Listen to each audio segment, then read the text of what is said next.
Boop dee boop boop boop boop boop boop boop boop boop boop boop boop boop boop boop boop boop boop boop. Hi, I'm Mark Phillips, and I'm here with my co-host Carole Withanee, and welcome to the introductory episode of the Wineoceros show. Carole, it's kind of funny. We don't really even know each other. We both auditioned for these positions as co-hosts, and we were just put together, and we've had no time to talk, not even to have a glass of wine. So, as you get to know us, I'll be getting to know her, and she'll be getting to know me. So we'll see what happens. So, Carole, why don't you go first and tell us your experience in wine? Go ahead. How long? How long did you do it? 20 years. And how did you like wine sales? Are you the outgoing type that? Oh, good. Yeah, yeah, that's true. I mean, you get to try all types of wine, so you have a wide breadth of knowledge for that. Good. Well, that'll come in handy. Oh, I didn't mean to jump in. Sorry. Sorry, I interrupted. Okay. Well, I mean, I think obviously you've had a lot of wine. This is great. I've had a lot of wine. And of course, in the upcoming episodes, we'll be having wine together, but not in this one. Sans wine this time. So, what I have to ask, Carole, is your name. I mean, it's on the screen there in case people don't see that. Carole with an E. So, obviously, Carol. And then they add the E in your last name is with an E. Carole with an E. It's so funny. And is your real given last name or your parents' name last names with an E? They are. That is wild. And so, did they name you and spell your first name as some kind of humor? Because with an E. That is great. I would love to meet your parents. That is funny. That's good, and it makes sense. I mean, because you see Carole spelled that way anyway. So I love that idea. Do you have any siblings that? Did they do that with siblings that you have? Do you have siblings? All right. So you're oldest, and then sister and two brothers. All right. So what are their names? Well, okay. I don't know if that really makes any sense. So your sister, Gayle, Gayle, it is Gayle with an E, technically speaking, but there is no Gayle, Gayle, that I know of, Gail. But it's kind of like there is a Carol, Carol. So Carole with an E makes sense, but I guess it is Gayle with an E. Anyway, well, okay. But the next one kind of concerns me. Tim with an E. Now, Tim with an E is time. And so he would be called Time. Again, it is Tim with an E if you want to pronounce it that way, but everyone else would be saying Time. I don't quite, that doesn't really make a lot of sense. Well, okay. Oh, well that's good for him. I mean, yes, how long did he drop the E off? 10 years ago. Well, yeah. That's what I mean, you want to respect your parents' naming, but I think that was a good move for him to drop the E off, and now of course now he doesn't have Tim with an E. Now there is no E. He's just Tim and a last name with an E. So it doesn't really work there. Well, okay, but still, oops, I'm hitting my microphone here. And the last one, though, was even more concerning in a way. Steve with an E. So does he spell it Steve? Yeah. Well, that would be Stevie. I mean, no one's going to pronounce that. Doesn't? Did he drop the E also? Oh, I'm so sorry. Eek. I didn't know. Wow, I should really get more information before I come on air. I'm so sorry. I didn't know. Uh, Eek. All right. Well, there you go. So two siblings currently. Yeah. Anyway, okay. Well, I'll go. I guess. Yep. Time for me. I never had wine in my life until 32 years old. I sold a company in Dallas, and it was a destination management company. It's the jargon for it. It's just kind of like a glorified limousine business, but it grew a lot bigger than that. Anyway, for the celebratory meal, the evening I sold the company, I went out to dinner at a really nice restaurant, and I had wine for my first time, and it was great wine. I met a girl at a party. This was in Dallas. I was living in D.C. because I moved to D.C. to take the company nationwide. Flew back to Dallas to sell the company.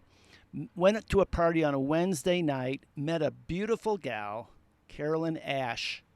She's has written 2 books on skincare. You can look her up. I think she's in Colorado now. Kind of lost touch. Anyway, I invited her to go to the mansion with me, and she said yes because the mansion at Turtle Creek, it's an expensive restaurant, and I don't know if she liked me, but she thought, hey, this is a free meal at a nice restaurant, and so we went. And Thursday sold the business, went to dinner on Thursday night, walked in, and the hotel was and restaurant, a hotel and restaurant, and they're paying for me and a guest because I brought so much business to them in my business, mostly members of the royal family of Saudi Arabia. Ha, so many different stories to say. Anyway, so knowing that I was getting everything paid for, that comes probably a little bit later on in the story here, but we look at the menus, and I was a beer drinker at that time in my life. I never had wine. I just was a pool shooting, dart throwing, bar frequenting beer drinker. But I thought, I can't have beer at a beautiful restaurant here, and I should have wine. And so I called the sommelier over. His name was Jacques or Pierre. I thought, let's go with Jacques, something French. And I said, Jacques, I want some wine.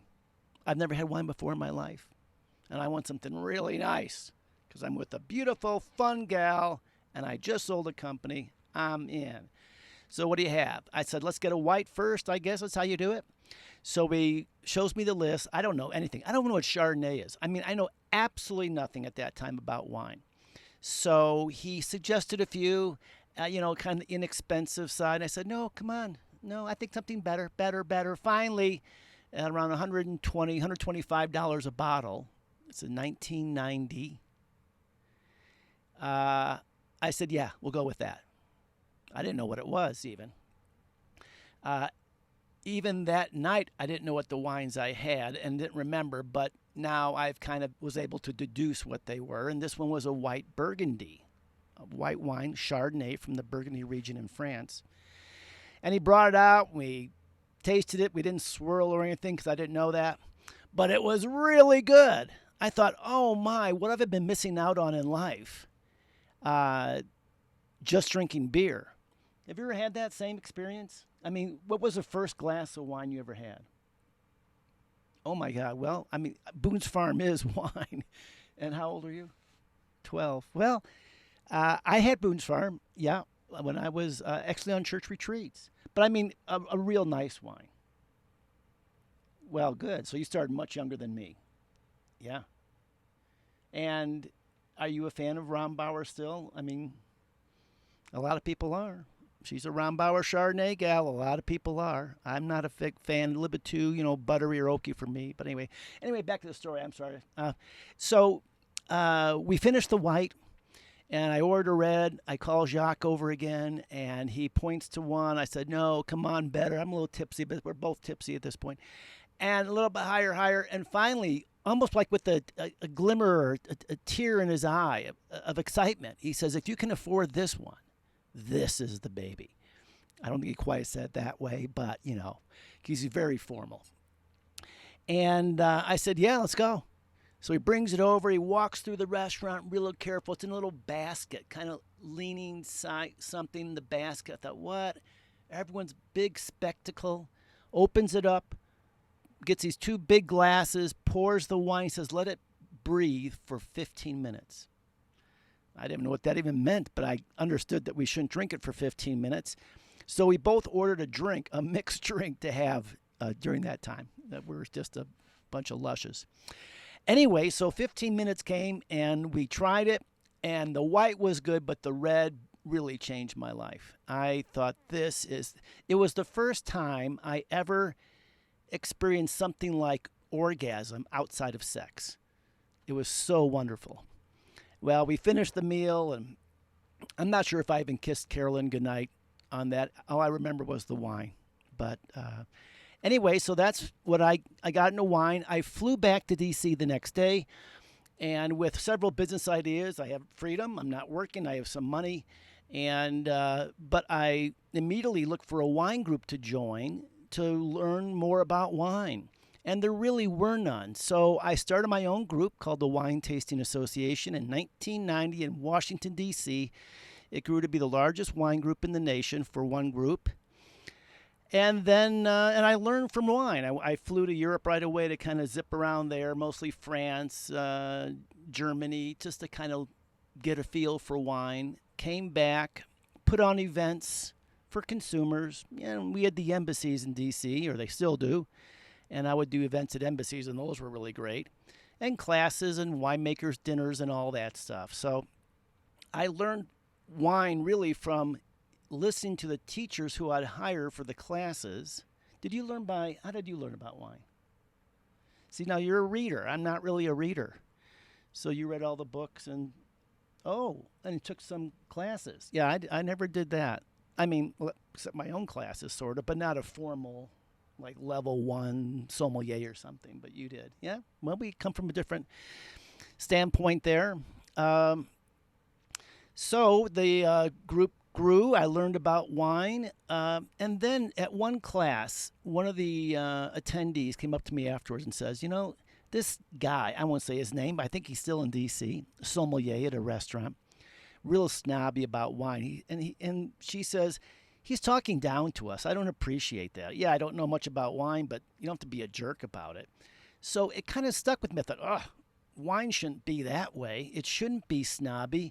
And I realized that I was a snob too, because I learned about wine. I was doing all the stuff that snobs do, like have the special Riedel glassware, just the right glass for that type of wine, and have all this stuff the snobs do. And so it made me think that, I want to question and just revisit the wine knowledge that I have and learned. And I did. And I came up with a whole new approach to wine, because what I realized is that the wine information that I learned was wrong. It's too snobby. It's too authoritarian, top down. I didn't like it. And it made wine intimidating to others and unfun for me. My friends disowned me, basically, because I was such a snob about wine. So I created what I called the progressive approach to wine, which is more consumer-centric. The big thing is, if you like the wine, it's a good wine. Who cares what anyone else says? Who cares what the experts say? Wine Spectator, Robert Parker, although he's kind of gone by the wayside now. But anyone who knows about wine, the heck with them. Drink what you like, and that's a good wine. And I called that the progressive approach compared to the traditional approach. Then I started speaking on wine. An executive from PBS was in the audience at one of these and loved my approach. And so then I got a show on PBS. It was a wine special. One show called Enjoying Wine with Mark Phillips. And it aired during fundraising drives on PBS, so 2 to 4 times a year, depending on the station. And they just kept re-airing it over and over and over again for 6 years. So that was a long run. And then they encouraged me to write a book. So I wrote Swallow This, that hit #1 on Amazon for maybe about 2 seconds. But the second edition is out now, which is really better than the first edition. So that's me. And so I've been speaking on wine, doing wine, etc. since 1990. And we're in 2020. So it comes out to be about 30 years. And anyway, so that's us.